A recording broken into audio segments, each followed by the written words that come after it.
விகாரை 10 விகாரியத்தின் கல்வியது இப்போக்கு ஒப்புத்தொகை என சங்ககாலம் தொடங்கி தற்கால புதுக்கொள்கை நவீன கொள்கை வரை என்றும் நிலையாக இருக்கின்ற தமிழ்தாய்க்கும்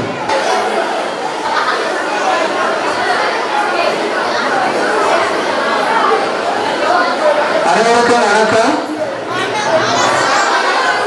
வணக்கம் வணக்கம்.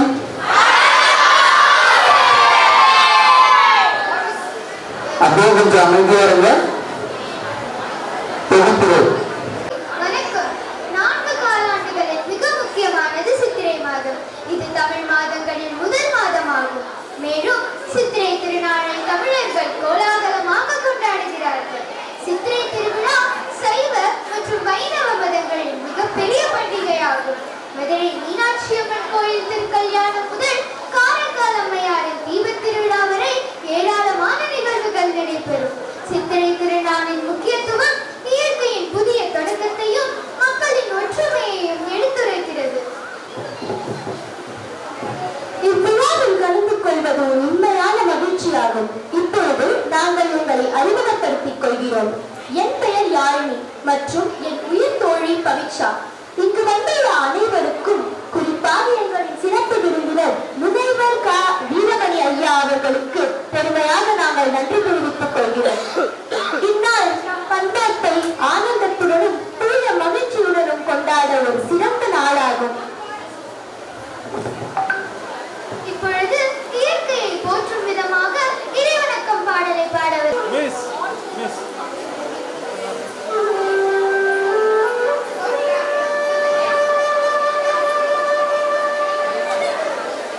சார்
தமிழ் புத்தாண்டை கொண்டாடும் இந்த வேளையில் வசந்த மலர வரும் சித்திரை நிலவே தலைப்பில் பேச வந்துள்ளேன்.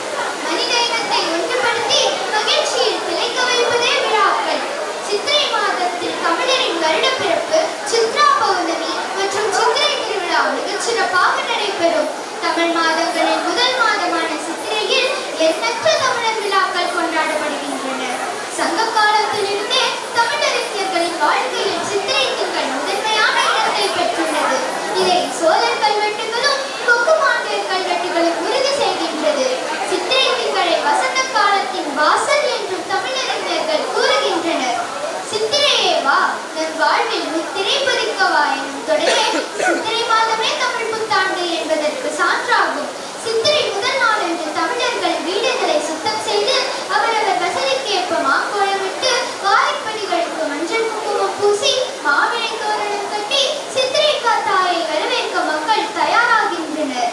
கலைமகளாய், அழைமகளாய், மலைமகளாய் மூன்றும் ஒருங்கிணைந்து எங்கள் தெய்வ திருமகளாய் தொட்ட இடம் துவங்க வரும் தாய்க்குளமாய் பொன்மகளாய் தமிழ் புத்தாண்டை மீட்டெடுத்து தமிழ் மக்களின் நெஞ்சமெல்லாம் மகிழ்ச்சி பொங்க புத்தாண்டை வசந்தம் மலர கொண்டாடி மகிழ்வோம். அனைவருக்கும் இனிய சித்திரை திருநாள் நல்வாழ்த்துக்கள். தமிழின் அழகையும் இசையில் பாயச் செய்கிறார்கள் நம் மாணவர்கள். இசை மட்டுமல்ல, இதயம் பேசும் ஒரு பாடல் இது. அத்தகைய சித்திரை திருநாள் வரவேற்பு பாடலை பாட வருகிறார்கள் 4ஆம் வகுப்பு மாணவர்கள்.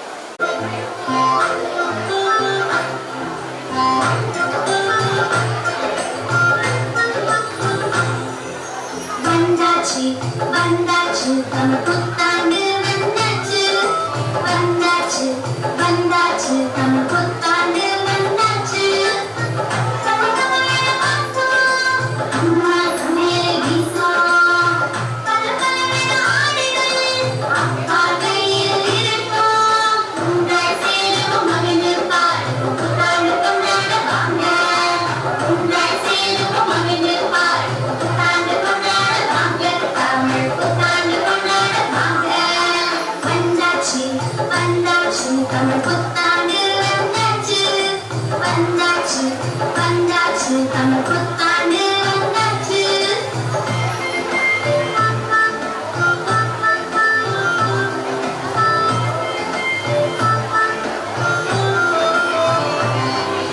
தாத்தா பாட்டி வாங்க, அண்ணா அக்கா வாங்க, கொண்டாடி மகிழ்ந்திருக்கும்.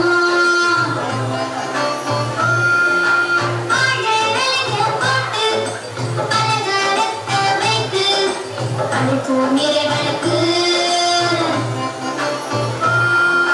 சிரித்து மகிழ்ந்து கொண்டாடுவோம், நல்லதை மட்டும் செய்திடுவோம். சிரித்து மகிழ்ந்து கொண்டாடுவோம், நல்லதை மட்டும் செய்திடுவோம். வந்தாச்சு வந்தாச்சு தமிழ் புத்தாண்டு வந்தாச்சு, வந்தாச்சு வந்தாச்சு தமிழ் புத்தாண்டு வந்தாச்சு. அம்மா சமையலை வீசும், பல பலவித ஆடைகள் அப்பா கையில் இருக்கும். உங்கள் சேரும் மகிழ்ந்து பாருங்கள் புத்தாண்டு கொண்டாட வாங்க, உங்கள் சேரும் மகிழ்ந்து பாருங்கள் புத்தாண்டு கொண்டாட வாங்க, தமிழ் புத்தாண்டு கொண்டாட வாங்க. வந்தாச்சு வந்தாச்சு தமிழ் புத்தாண்டு வந்தாச்சு, வந்தாச்சு வந்தாச்சு தமிழ் புத்தாண்டு வந்தாச்சு.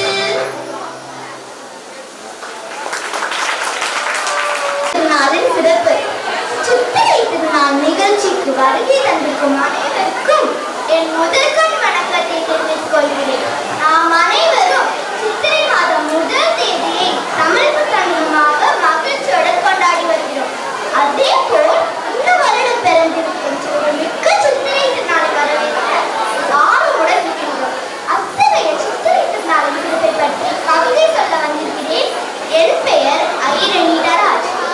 தித்திக்கும் திங்களாய் பிறக்கும் சித்திரை தித்திக்கும் பல இன்பங்களை அகற்றும். சித்திரை திருநாளே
சாதுரியன். சித்திரை திருநாளை கொண்டாட சில திருக்குறளை கவிதைகளை கூற வந்துள்ளேன். புத்தாண்டு சிந்தனை புதியதாயிற்று, வாழ்க்கையில் நம்பிக்கையே விதையாயிற்று. புதிய வருடம் வந்ததே பூமி வழிக்க, புதிய கனவுகள் நம் நெஞ்சில் மலர்க்க. புது வருடம் வாழ்வை புதுப்பிக்க, உற்சாக உணர்வு நன்மை உந்திக்க. இனிய நொடி இன்பமே தரட்டும், எல்லா வழியிலும் வெற்றியே பெறட்டும். சிறகுகள் விரித்து கனவுகள் பறக்க, புத்தாண்டு நன்மை முன்னே தலைக்க. புத்தாண்டு நம்மிடம் பரிசாய் வந்தது, சந்தோஷ பொக்கிஷம் கொண்டு வந்தது. இனிய தமிழ் புத்தாண்டு நம் நெஞ்சில் இருக்க, அன்பு சமாதானம் எல்லாமிடமும் சேருக. நரம்பில் புத்தாண்டு நடனம், சொற்களும் கூட இனியாகவும். விழிப்புணர்ச்சி தரும் புத்தாண்டே, மெல்லிசை கமழும் தமிழாண்டே. வளர்ச்சியை நோக்கும் புத்தாண்டே, வளமிகு நெஞ்சு தமிழ் மொழியே. விண்மீனை தொட்ட புத்தாண்டே, வெற்றியின் வெட்டு தமிழ்நாடே. முன்னேற்றம் தீட்டும் புத்தாண்டே, மௌனமாய் மலரும் தமிழ் தேண்டே. இவையெல்லாம் நம்மிடையே வளர இத்தமிழ் புத்தாண்டே வருக வருக என வரவேற்கிறோம். நன்றி, வணக்கம். விழாவில் நம் பாரம்பரியத்தையும் கலாச்சாரத்தையும் மகிழ்வுடன் கொண்டாடும் ஒரு சிறப்பு நிகழ்ச்சியாக வழங்கப் போவது விழுப்பாட்டு. அத்தகைய விழுப்பாட்டை பாட வருகிறார்கள் நம் 8ஆம் வகுப்பு மாணவிகள்.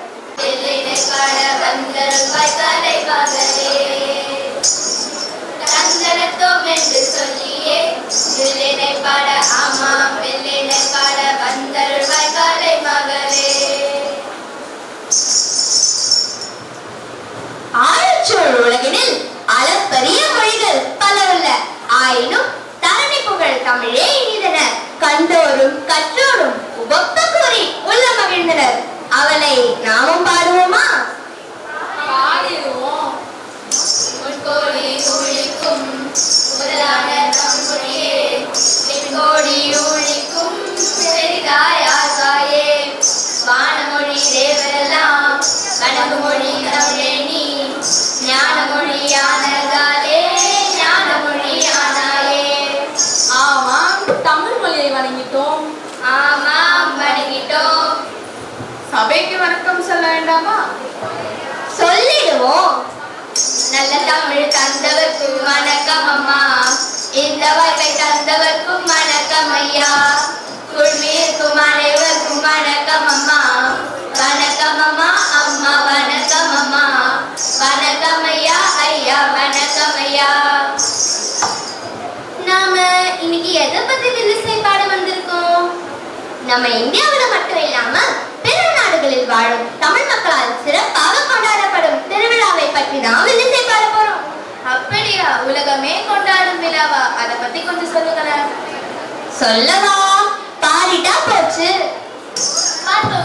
சித்திரையின் வருகையினால் மனம் வீசும், வருகையினால் மனம் வீசும், நலம் காற்று வானளவு மனம் பரப்ப, மனம் பரப்ப. சித்திரை திங்களன்று செம்மாந்து நடைபழக, செம்மாந்து நடைபழக, வருகை தந்த சித்திரை மகளே வருகவே, ஆமாம் வருகவே. வருகை தந்த சித்திரை மகளே வருகவே, ஆமாம் வருகவே. ஓஹோ, சித்திரை புத்தாண்டு பத்தி தான் சொல்ல போறீங்களா? சித்திரை புத்தாண்டை யாரெல்லாம் கொண்டாடுவாங்கன்னு கொஞ்சம் தெளிவா சொல்றீங்களா? சித்திரை முதனால இந்தியாவுல தமிழ்நாடு, அஸ்ஸாம், மேற்கு வங்காளம், கேரளா போன்ற பல்வேறு மாநிலங்கள்ல பல்வேறு பெயர்களாலும் கொண்டாடுறாங்க. இங்கு மட்டுமல்லாது இலங்கை, மலேசியா, சிங்கப்பூர், மொரீஷியஸ், கனடா போன்ற பிற நாடுகளில் வாழும் தமிழ் மக்களால் சிறப்பாக கொண்டாடப்பட்டு வருகிறது. ஏன் சித்திரை முதல் நாள் தேர்ந்தெடுத்தாங்க? சொல்றேன் கேளுங்க. தமிழ்நாடு கட்டி 12 ராசிகளை அடிப்படையாக கொண்டே கணக்கிடப்படுகிறது. ராசிகளில் முதல் ராசியான மேஷத்தில் சூரியன் நுழையும் நாளையே சித்திரை புத்தாண்டாக நாம கொண்டாடுறோம். அந்நாளில் மட்டும்தான் இரவும் பகலும் துல்லியமாக 12 மணித்துளிகளாக பிரியும். அப்பா, நம் தமிழ தமிழர்களின் வானியல் உலக அரங்கில் தமிழர்களை தலை நிமிர்ந்து நடக்க வைத்துள்ளதை எண்ணி பெருமிதம் கொள்வோம். எப்போதிலிருந்து சித்திரை முதல் நாளை தமிழ் புத்தாண்டாக கொண்டாடுறாங்க? ஏதாவது சான்றுகள் இருக்கா என்ன? சொல்றது என்ன, பாடிதான் போச்சு. மல்லிகையும் முல்லையும் மனம் வீசும் மாதமாம், தேமாவும் தீம்பலாவும் தித்திக்கும் திருநாளாம். மல்லிகையும் முல்லையும் மனம் வீசும் மாதமாம், தேமாவும் தீம்பலாவும் தித்திக்கும் திருநாளாம். மேஷ ராசியில் சூரியன் நுழையும் நாளையே தமிழ் புத்தாண்டாக நம்ம கொண்டாடுறோம். மேஷ ராசியில் சித்திரை தொடங்குவதை 10 பாட்டிலும், சித்திரை முதல் பங்குனி ஈராக இலக்கணம் வகுத தொல்காப்பியரும் சிலப்பதிகாரத்திலும் அகத்தியர் 1200 பங்குனி மாதமே கடைசி மாதம் என்று மலைப்படுப்பதாம் நெடுதல் பாடை பழமொழி நாளும் சித்திரையே தலைநாளாக கொண்டாடப்பட்டதற்கு சாட்சியம் பகிர்கிறது. இன்னும் அடுக்கிக் கொண்டே போகலாம். ஓ அப்படியா? அப்படிப்பட்ட நாளா சித்திரை நாள்? சித்திரை திங்களாய் நாளும் வளர்வார், பங்குனி பருவ பெண்ணின் விரல் பற்றி நடப்பார். சித்திரை திங்களாய் நாளும் வளர்வார், பங்குனி பருவ பெண்ணின் விரல் பற்றி நடப்பார்.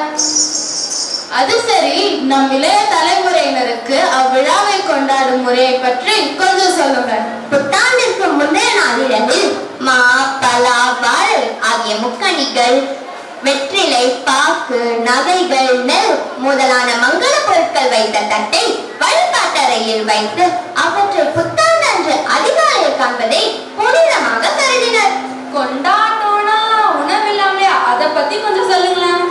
நாவின் சுவையே வாழ்வின் சுவை, நாவின் சுவையே வாழ்வின் சுவை என்பதை குறிக்கும் வகையில் அறுசுவையையும் இறைவனுக்கு படைத்து இயற்கைக்கும் நன்றி கூறுவர். அறுசுவை உணவு சரி, கொண்டாட்டத்தில் கசப்பா? சித்திரை மாதம் பிறந்ததுமே வேப்ப மரங்களில் வேப்பப்பூ பூத்து குலுங்கும். மனித வாழ்க்கை இனிப்பும் கசப்பும் கலந்தே இருக்கும் என்பதை எடுத்துக்காட்டுத்தான். வேற என்னென்ன செய்வார்கள்? புத்தாடை அணிந்து இறைவனை வழிபாடு செய்வதும், இளையவர்கள் மூத்தவர்களிடம் ஆசி பெறுவதும், ஊஞ்சல், கிளிந்தட்டு, கபடி போன்ற கிராமிய விளையாட்டுகளையும் கோலாகலமாக விளையாடி மகிழ்வார்கள். சித்திரை திருவிழாவின் சிறப்புகளை பற்றி மேலும் சொல்லுங்களேன். சித்திரை பட்டம் என்பது தமிழர்களின் பாரம்பரிய விழாவாகும். அந்நாளில் நல்ல விளைச்சலை உறுதி செய்வதற்காக விதைகளை விதைப்பதும், வாழ்வில் பல புதிய ஆரம்பங்களை தருகிற ஒரு மகிழ்ச்சியான பண்டிகையாகவும் தமிழர்கள் இந்நாளை கொண்டாடுறாங்க. ஆரம்பம் என்றவுடன் நம் பள்ளி மாணவர்கள் தான் நினைவுக்கு வராங்க. ஆமாம் ஆமாம், புதிய கல்வியாண்டில் அடியெடுத்து வைத்துள்ள நம் பள்ளி மாணவர்களுக்கும் 15ஆம் ஆண்டில் அடியெடுத்து வைத்துள்ள நம் கேரளம் பொதுப்பள்ளிக்கும் இச்சித்திரை திருநாள் எல்லா வளங்களையும் அள்ளித்தரும் ஆண்டாக அமையவும், சித்திரையே வா, வாழ்வில் முத்திரை பதிக்கவா என அனைவரும் இந்நாளில் இறைவனை வேண்டுவோம். சொல்லிடுவோம். கதிரும் நிலவும் பாரணை வலம் வரும் நாள் வரை தரணி வாழ் தமிழகத்திற்கு மணிமகளுமாய் வந்த சித்திரை மகளின் திருநாளில் மாதமும் மாறி பொழியட்டும், மக்கள் மகிழ்வோடு வாழட்டும், கொடிய நோய்கள் எல்லாம் அழியட்டும், மக்கள் அன்புறவோடு வாழட்டும், மக்கள் அன்புறவோடு வாழட்டும், மக்கள் அன்புறவோடு வாழட்டும். அனைவருக்கும் இனிய தமிழ் புத்தாண்டு நல்வாழ்த்துக்கள். நன்றி நன்றி நன்றி. உங்கள் பணி மேலும் தொடர என்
அனைவருக்கும் இனிய காலை வணக்கம்.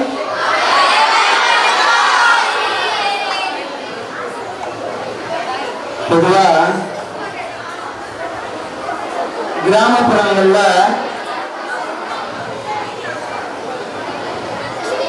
இந்த வெயில் காலம் வந்துச்சுன்னா வெயில் தாங்க முடியல அப்படி சொல்லிட்டு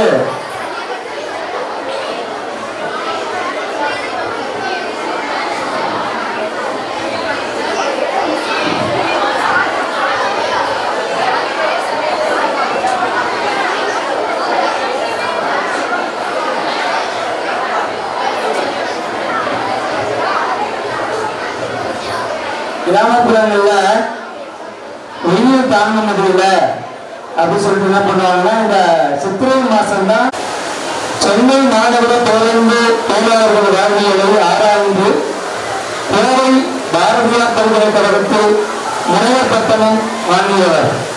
முனைவர்னா டாக்டர் அப்படின்னு சொல்லுவாங்க ஆங்கிலத்துல. 20க்கும் மேற்பட்ட கல்யாணங்களையும் விழாக்களையும் இதுவரை பேசியிருக்கிறார். அவர் வந்து ஒரு பாதுகாப்பு படை வீரராக இருந்து ஆசிரியராக இருக்கின்றார், கலைஞராகவும் எழுத்தாளராகவும் இருக்கின்றார். அவருடைய அனுபவங்களை நம்மிடம் பகிரும்போது நமக்கும் அது நம்முடைய வாழ்வுக்கும் உதவும் என்று கூறி அவர்களை அழைக்கிறேன். நன்றி, வணக்கம். பல்வேறு துறைகளில் பட்டங்களை பெற்ற கல்வியாளர், சிறுகதை, கவிதை, ஆய்வுக்கட்டுரை போன்ற இலக்கியங்களில் பங்களித்த எழுத்தாளர், தற்போது கல்வி நாள் இதழில் அம்புஷ் என்ற தொடரை எழுதிக் கொண்டிருக்கும் திறமையான நபர். இப்பொழுது அவரை மேடைக்கு வருமாறு மரியாதையுடன் அழைக்கிறோம். தமிழுக்கும் அமுதென்று பேர், அந்த தமிழ் இன்ப தமிழ் எங்கள் உயிருக்கு நேர் என்ற வரிகளுடன் நான் பேச ஆரம்பிக்கின்றேன்.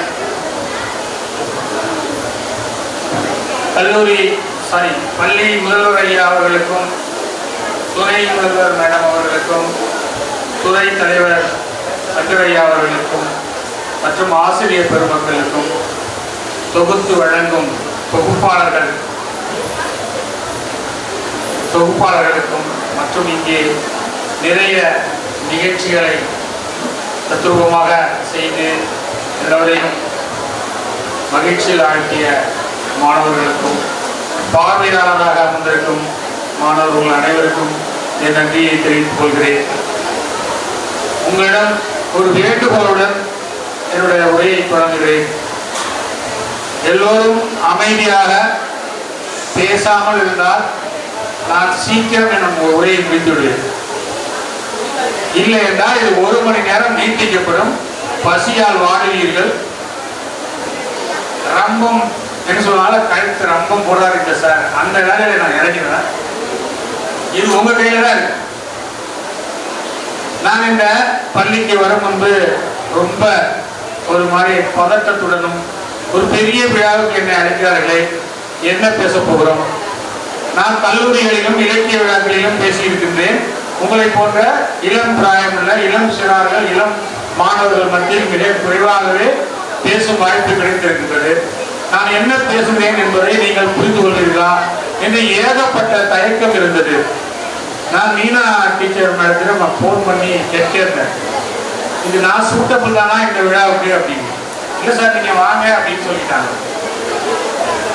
தம்பி கொஞ்சம் கேளுங்க, நான் சீக்கிரமா விட்டுறேன். நீங்க பேசுனீங்கன்னா நானும் நேரத்தை வளர்த்துருந்தேன்.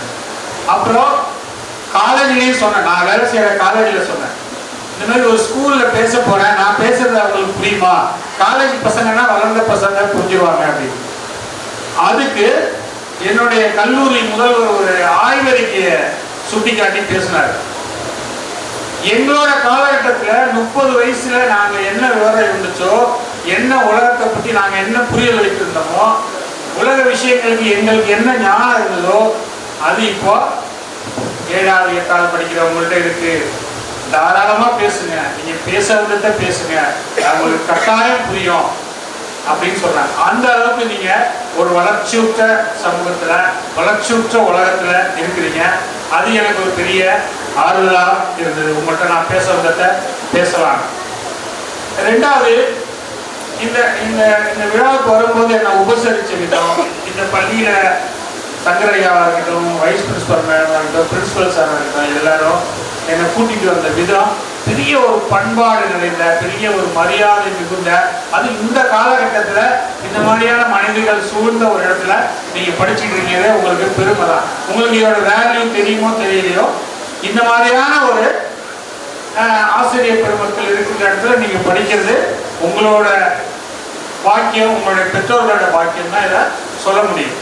ஏன்னா இந்த இந்த பண்பாடு கிட்டத்தட்ட தொடங்கிட்டே போகுது. நீங்க சித்திரை திருவிழா கொண்டாடுறதே ஒரு பாரம்பரியத்தோட ஒரு மரியாதையோட அடையாளமாக தான் நான் இதை பார்க்குறேன். ஏன்னா யாரும் பெருசா இதெல்லாம் கொண்டாடுறதில்லை, விட்டுட்டாங்க. நீங்க இந்த சித்திரை திருவிழாவை அந்த பாரம்பரியம் மாறாம அவங்க கொடுத்த அந்த இன்ஃபர்மேஷன்லாம் என்சைக்ளோபீடியாவில் அப்படியே இருக்கு. எங்கேயோ தேடி கண்டுபிடிச்சி அதோட ஒரிஜின் என்ன, அதை ஏன் கொண்டாடுறோம், எதுக்காக கொண்டாடுறோங்கிறத மொத்த கதையும் வில்லு பாட்டிலையும் மற்ற நடனத்திலையும் மற்ற பேச்சிலையும் கவிதையிலையும் பசங்க சொல்லிட்டு போயிட்டாங்க. ரொம்ப நன்றி என்னை அழைச்சதுக்கு. ரொம்ப ரொம்ப சந்தோஷமா உணர்றேன். எனக்கு வந்து மழை ரொம்ப பிடிக்கும். மழைன்னா ரொம்ப பிடிக்கும். மழை பெஞ்சிச்சுன்னா உடனே நோட் புக் எடுத்துட்டு கவிதை எழுத ஆரம்பிச்சுவேன். எங்கள் வீட்டில் கூட சொல்றாங்க, ஆரம்பிச்சிட்டாங்க. மழை எனக்கு பிடிக்கும், ஆனால் எனக்கு பிடிக்கும் நேரத்தில் மழை வருமா என்று வந்து விட்டது. வைஸ் பிரின்சிபால் மேம் கேட்டாங்க, ஏன் மழை வருது?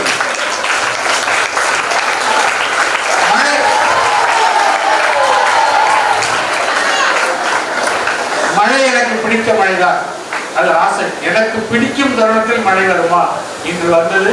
எனக்கு ரொம்ப பிடிச்சிருந்துச்சு. மழையே வந்திருக்கு, ரொம்ப ஹாப்பியா இருக்கு. ரொம்ப நன்றி, மழைக்கும் நன்றி, இயற்கைக்கும் நன்றி. சரி, அடுத்தது என்னை பற்றி ஒரு 5 to 4 வரை சொல்லிடுறேன். நான் யாரு உங்க முன்னாடி பேசிட்டு இருக்கேங்கிறத நீங்க தெரிஞ்சுக்கணும்ல. நாளைக்கு வீட்டில் போய் சொல்லலாம்ல, இந்த மாதிரி ஒரு ஆள் வந்து எங்க ஸ்கூல்ல பேசினாரு அப்படின்னு. நான் வந்து சிஆர்பிஎஃப் கேள்விப்பட்டிருக்கீங்க, பேராமிலிட்டரி. அது இங்கெல்லாம் இருக்காது. ஜம்மு காஷ்மீர், நாகாலாந்து, அசாம், திரிபுரா அங்கெல்லாம் இருக்கும். எங்கெல்லாம் தீவிரவாதிகள் இருக்காங்கல்ல, நாட்டை அச்சுறுத்துற தீவிரவாதிகள் இருக்காங்க, பெரிய ஆயுதங்களோடு இருக்கிறாங்கல்ல, அந்த ஏரியாவில் இருக்கிற ஒரு படையில நான் வேலை செஞ்சேன். அங்க வந்து சாதாரண சிப்பாயா, கான்ஸ்டபிள் சொல்லுவாங்கல்ல, இங்க சிப்பாயா சேர்ந்து கொஞ்சம் கொஞ்சமா படிச்சு அந்த அதிகாரியா உருமாறி அங்கேயே ஒரு 25 ஆண்டு காலம், 1/4 நூற்றாண்டு காலம் நான் அங்க கழிச்சிருக்கேன். 1/4 நூற்றாண்டுனா செஞ்சுரி, குவார்டர் செஞ்சுரி அங்க நான் ஸ்பெண்ட் பண்ணிட்டு வந்திருக்கேன். இங்க உள்ள யாருக்காவது அந்த வேலைக்கு போக ஆர்வம் இருக்கா? நீங்க கை தூக்கு பார்க்கலாம். யார் யார் மிலிட்டரி, போலீஸ் போறாங்க பெரியவங்களா? 1 2 3 4. Very good. பெண்களும் தூக்கிருக்கீங்க, பெண் குழந்தைகளும். Down please, down.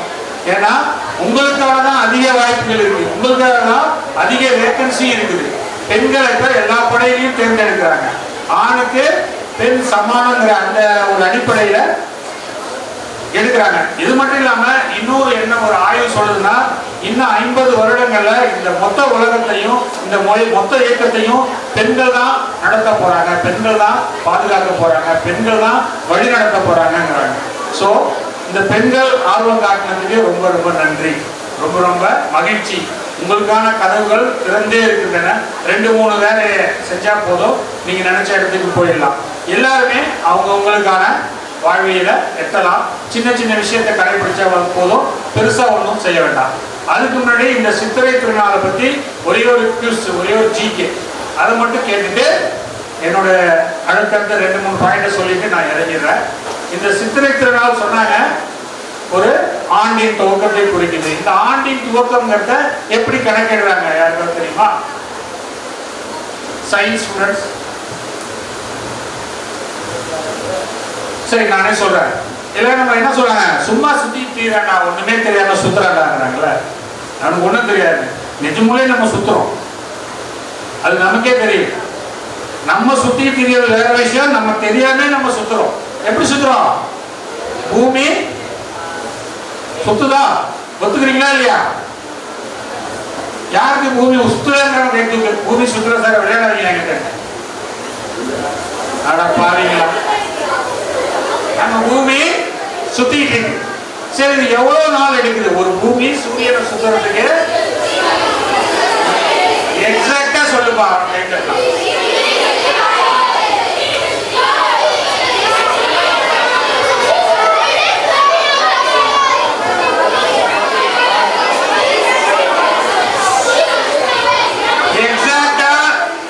எக்ஸாக்டா நொடி பொழுது வரைக்கும் தெரிஞ்சவங்க யாரும் பின்னாடி வாங்க. இல்லைன்னா மைக்க நொடி பொழுது வரைக்கும் சொல்லணும். இல்ல அங்க இருந்து இப்படியே சொல்லு, மைக் வரைக்கும் சொல்லு.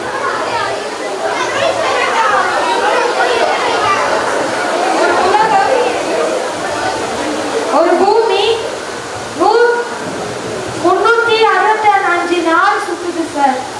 கை தட்டுப்பா.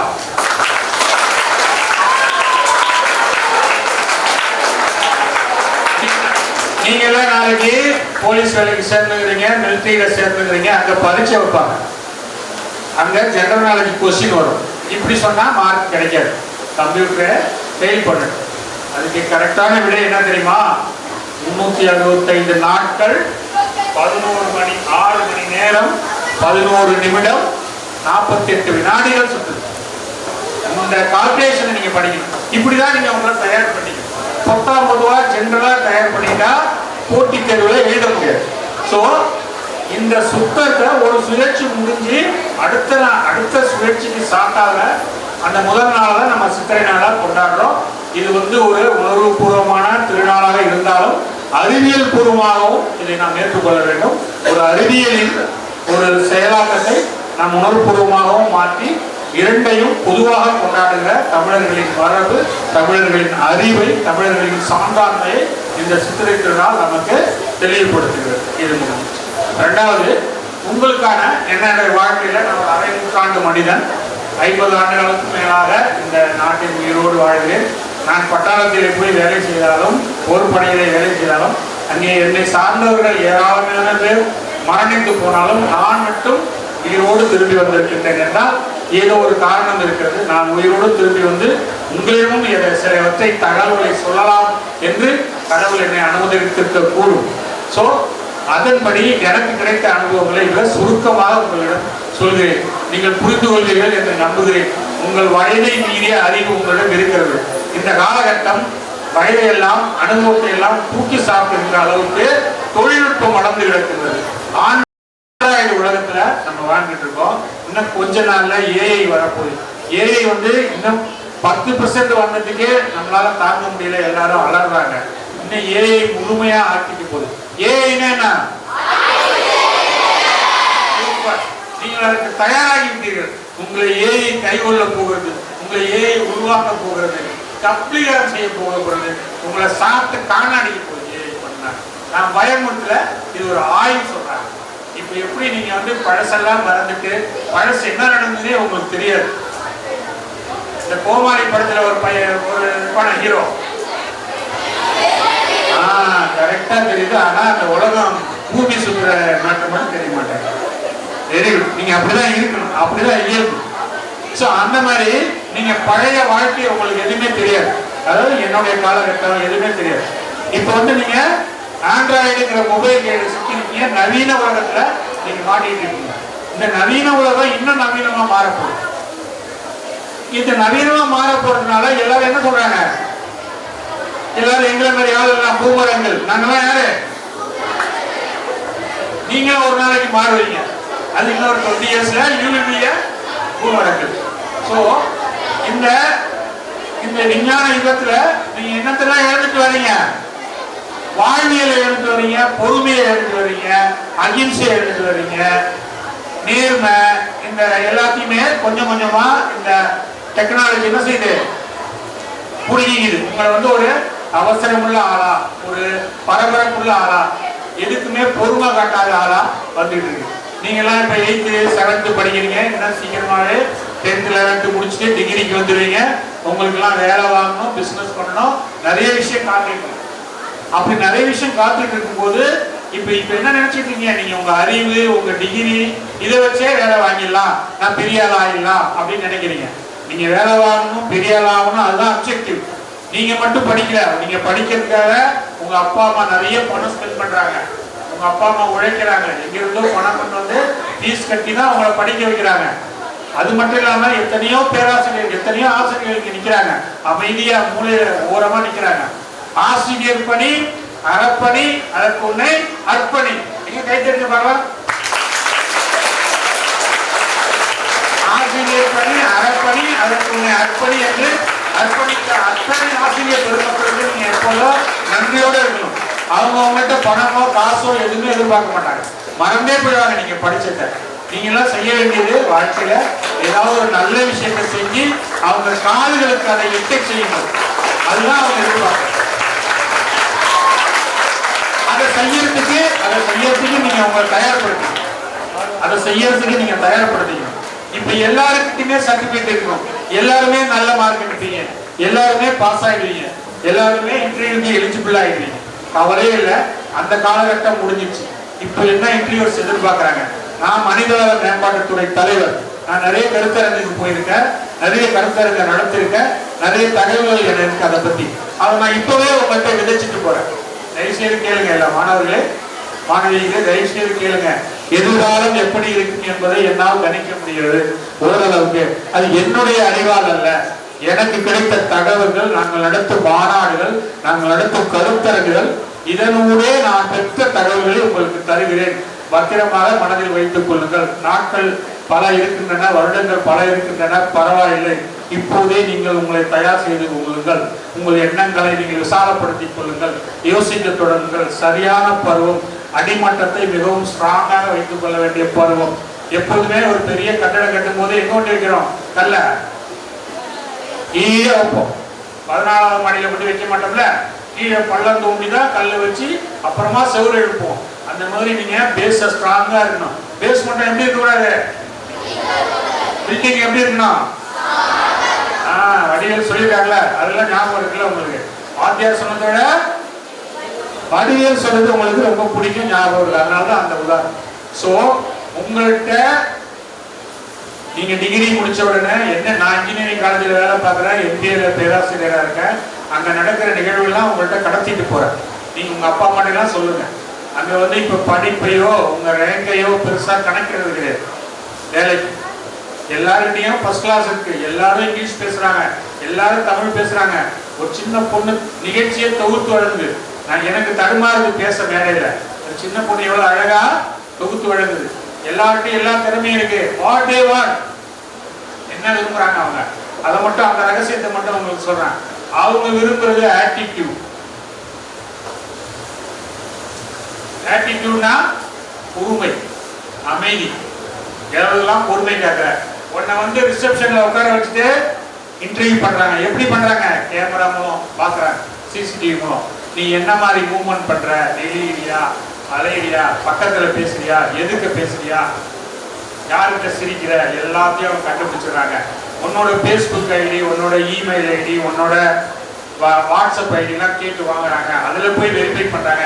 நீ எந்த மாதிரி ரீல்ஸ் பார்க்குற, எந்த மாதிரி படத்தை லைக் பண்ற, என்ன மாதிரி போஸ்ட் போடுற, இந்த மாதிரி மனநிலை உள்ளவனா உன்னை வேலைக்கு எடுக்குமா எடுக்க முடியாமா, இப்படிலாம் உங்களை இன்டர்வியூ பண்றாங்க. ஒரே ஒரு கதையை மட்டும் சுத்தமா சொல்லிடுறேன். ஒரு இன்டர்வியூ நடந்தது எங்க காலேஜில். ஒரு பெரிய கம்பெனி எங்கிட்ட வந்து கேட்டாங்க, நீங்க MBA ஸ்டூடெண்ட் ஒரு 25 பேர் அனுப்பி வைங்க சார். எங்களுக்கெல்லாம் ஒரே மகிழ்ச்சி. எப்படியாவது எங்க மாணவன் எப்படியாவது வேலைக்கு போயிடணும், நல்ல வேலைக்கு போயிடணும். நல்ல சம்பளம் சொன்னாங்க. ஒரு மாசத்துக்கு 40,000 ரூபாய் சம்பளம் தானே சார், 25 பேர் அனுப்பி வைங்க, நாங்க செலக்ட் பண்ணிக்கிறோம்னு சொன்னாங்க. எங்களுக்கு ரொம்ப சந்தோஷமாச்சு. துறை தலைவர் நான் எல்லாத்தையும் போய் சொல்லிட்டேன். பிரின்சிபால், பெரிய டைரக்டர்லாம் சொல்லிட்டேன். சார் எனக்கு வந்து ஒரு பெரிய லிங்க் கிடைச்சு, இந்த கதையை மட்டும் நான் சொல்லிடுறேன், ஒரு அடிக்காம கேளுங்க, ஒரு தான் அடிக்காம கேளுங்க, எதிர்காலத்தில் வருவோம், சீக்கிரமா சொல்லிடு. அப்ப 25 பேரையும் அந்த கம்பெனிக்கு அனுப்பி வச்சுட்ட. ஒரு காலேஜில் பஸ் கொடுத்தாங்க. காலையில 9:30 மணிக்கு கூப்பிட்டாங்க. 25 பேருக்கு ஒருத்தவங்க லீடரா போட்டேன். தம்பி நீ இதை பார்த்துக்குப்பா, அங்க எது நடந்தாலும் எனக்கு இன்ஃபார்ம் பண்ணு. கரெக்டா ட்ரெஸ் பண்ணீங்க, நல்லா சட்டை போட்டுக்க, ஹேர் கட் பண்ணீங்க, டை கட்டிங்க, சர்டிபிகேட்லாம் வச்சுக்க, ரெஸ்யூம் வச்சுக்க, நீ போயிட்டு அங்க இருப்பா அப்படின்னு சொல்லி அனுப்பிச்சு வச்சாச்சு. 9:30 மணிக்கு போயிட்டாங்க பசங்க. 10:30 ஆச்சு, 11:30 ஆச்சு, லான்லயே உட்கார வச்சுருக்காங்க. 12:30 ஆச்சு. பசங்க எல்லாம் போன் பண்ணாங்க, சார் ஏன் சார் உங்களுக்கு வேற வேலை இல்லையா சார், எங்களை அனுப்பிச்சு விட்டீங்க, யாருமே என்னன்னு கேட்க மாட்டாங்க, தண்ணி கூட கொடுக்க மாட்டேங்கிறாங்க சார், மதிக்க கூட மாட்டேங்கிறாங்க, பியூன் கூட மதிக்க மாட்டேங்கிறாங்க, எங்களை அங்கே உட்கார வச்சுருக்காங்க சார், 3 மணி நேரமா உட்காந்துருங்க சார், டீ அவங்கெல்லாம் டீ குடிக்கிறாங்க, பிஸ்கட் சாப்பிட்றாங்க, எங்களை கூப்பிடவே இல்லை சார், நாங்கள் வீட்டுக்கு போகிறோம் சார். அந்த லீடரே வீட்டுக்கு போயிட்டான். நான் ஒரு லீடரா போட்ட பாருங்க, பார்த்துப்பா அப்பப்போ சொல்லுப்பா எனக்கு இன்ஃபர்மேஷன். அவன் போயிட்டான். 5-6 கேர்ள்ஸ் போயிட்டாங்க, 5-6 பாய்ஸ் போயிட்டாங்க. 1 மணி ஆச்சு, 2 மணி ஆச்சு, 3 மணி ஆச்சு, கூப்பிடவே இல்லை. பசி மயக்கம் ஆகுது. பல ஸ்டூடெண்ட் என்ன பசிக்கிறான், சாப்பாடு அவன் வச்சுட்டு 20 ரூபா தான் ஹையஸ்ட் மணி, 10 ரூபா தான் மணி. அது ஏதோ வாங்கி சாப்பிட்றான், 10ல் வீட்டுக்கும் போல, காலேஜுக்கும் வர முடியல, அங்கேயும் கூப்பிட மாட்டேங்கிறானோ, ஃபோன் மேலே ஃபோன் பண்ணுறானுங்க. எனக்கு என்ன வந்து நேராகவே அவளை கோபமாக திட்டினாங்கன்னா என்ன நான் இல்லாதப்போ என்னை எவ்வளோ அசிங்கமாக திட்டிருப்பானு. எங்கே போனாலும் விட்டுட்டீங்க சார், உங்களை ஏமாத்திட்டானுங்க சார், இங்கே இன்டர்வியூ இல்லை ஒன்றும் இல்லை சார், நீங்கள் போய் அங்கே பேர் வாங்கியிருக்க எங்களை 25 பேர் அனுப்பிட்டீங்க. நாங்கள் இப்போ இருக்கிறதே ஒரு 7-8 பேர் தான் சார் இருக்கோம். எப்போ 3 மணிக்கு சொல்கிறாங்க. எனக்கு பொறுமை இழந்துட்டேன்.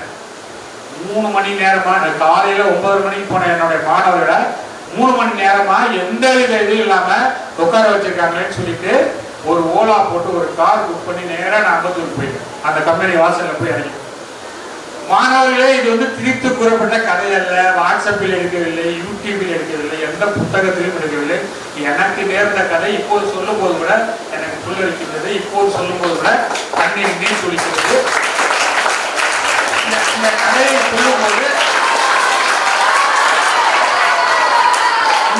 சொல்லும்போது என்ன சொல்லி முடிக்கவில்லை. இந்த கதையை சொல்லும் போது என்ன அறியாமல் கண்ணீரும் வந்துவிடும். அது ஏன் என்றே தெரியவில்லை. இன்று வரை வீட்டில் இந்த கதையை சொல்லிட்டேன். உடனே நான் 3 மணிக்கு ஓலா புக் பண்ணி அந்த கம்பெனிக்கு போயிட்டேன். அங்கே போய் அந்த பியூனையோ அங்கே உள்ள யாரையுமே நான் எனக்கு அடுத்தவங்க எல்லாம் உங்ககிட்ட பேச்சே கிடையாது. இந்த நிறுவனத்தின் தலைமை யார் தலைமைச் செயலாளர், அவர் யார் எம்டி, அவரிடம் என்னை அழைக்க சொல்லுங்க. நான் ஒரு முடிவோட போயிட்டேன்.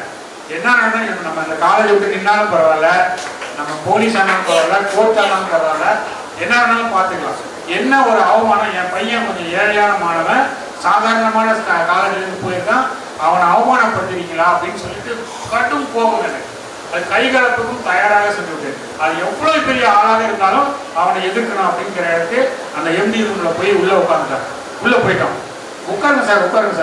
நான் உட்கார வரவில்லை. எடுத்த உடனே என்னுடைய வார்த்தைகள் எல்லாம் கொடூரமாகவும் கடுமையாகவும் இருந்தது. நான் உட்கார வரல சார்.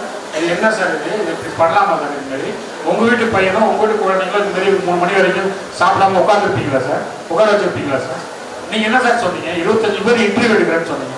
நீங்கள் சொல்லி நீங்கள் சொல்லாமல் நான் ஏன் சார் அனுப்புகிறேன்? நான் வந்து 25 அப்பா அம்மாவுக்கு ஆன்சர் பண்ணணும், காலேஜில் ஆன்சர் பண்ணணும், எம்டிக்கு ஆன்சர் பண்ணணும், எல்லாருக்கும் ஆன்சர் பண்ணணும். என்னால் வார்த்தை அடக்க முடியல. இப்போ நிதானமாக பேசுகிறேன், அப்போ நிதானமாக பேச முடியல. அவங்க எல்லாருமே அமைதியாகி ஒரு பையில திறந்து பாருங்க சார். திறந்து பார்த்தா அந்த கடைசி வரை 6 பேர் இருந்தாங்க பாரு. அந்த 6 பேருக்கும் 40,000 சம்பளத்தில் அப்பாயின்மெண்ட் ஆர்டர் அடிச்சு வச்சுட்டாங்க. இதுதான் இன்டர்வியூ ஆகும்.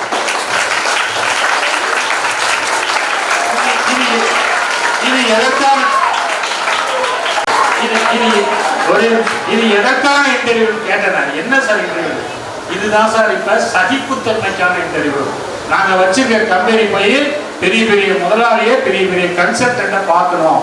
அங்க வந்து உங்களை சாப்பிட்டியான்னு கேட்க மாட்டான், தண்ணி குடிச்சான்னு கேட்க மாட்டான், உங்களுக்கு மரியாதை கொடுக்க மாட்டான், உங்களை அவமரியாதைப்படுத்துவான், உங்களை அசிங்கப்படுத்துவான். அத்தனையும் நீங்க பொறுத்துக்கிட்டு இருந்தாலும் அந்த வேலையில நீடிக்க முடியும். அந்த வேலைக்கான இன்டர்வியூ ட்ரைனிங் எல்லாமே இந்த 6 பேருக்கு இந்த ஒரே நாள்ல கொடுத்துட்டோம். இந்த 6 பேருக்கு மட்டும்தான் வேலை தேவையா இருக்கு.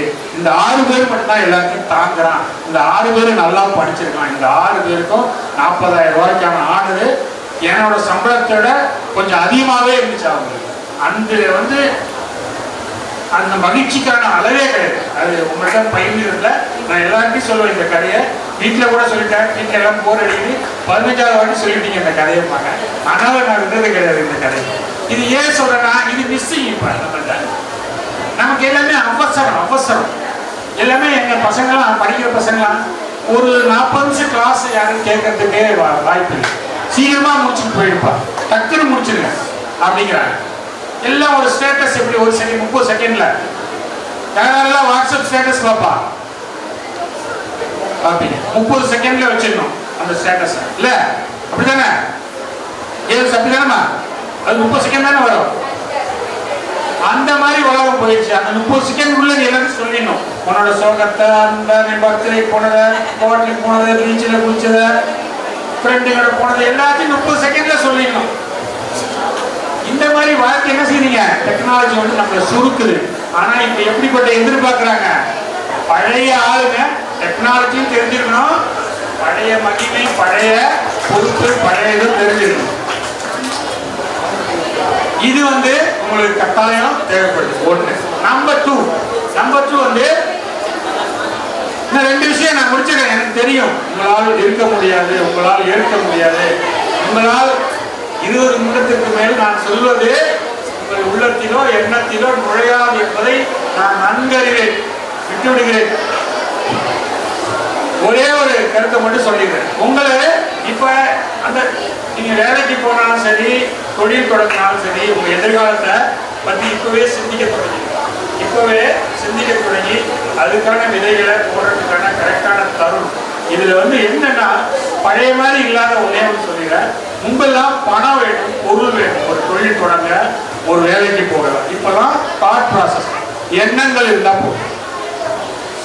நீங்க நினைக்கிற எண்ணத்தை செயல்படுத்தினாலே புதுவிதமான யோசனைகளை, புதுவிதமான ஐடியாக்களை நீங்க யோசிச்சு வச்சிருந்தாலே உங்களை தூக்கிட்டு போறதுக்கு ஆட்கள் நிறைய இருக்காங்க. பணம் கொடுத்து, பொருள் கொடுத்து உங்களை வாங்கிக் கொள்ள, உங்களுடைய திறமைகளை வாங்கிக் கொள்ள தயாராக இருக்கிறார்கள். குறிப்பாக ஒரே ஒரு உதாரணத்தை சொல்லிட்டு போயிருக்கோம். இது எதற்கான கைத்தட்டல் என்று தெரியவில்லை, இருந்தாலும் விரைவில் முடித்து விடுகிறேன். ஒரு ஆளுகிட்ட ஒரு 2 வீலர் கூட கிடையாது, ஒரு சைக்கிள் கூட கிடையாது. அவன் உலகம் முழுக்க கார் சப்ளை பண்றான். யாரு?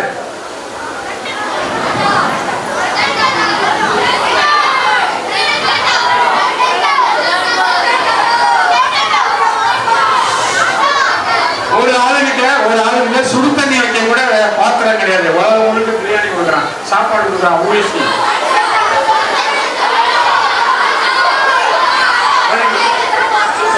ஜொமேட்டோ, ஓலா, உபரை பத்தி நான் சொல்றேன்.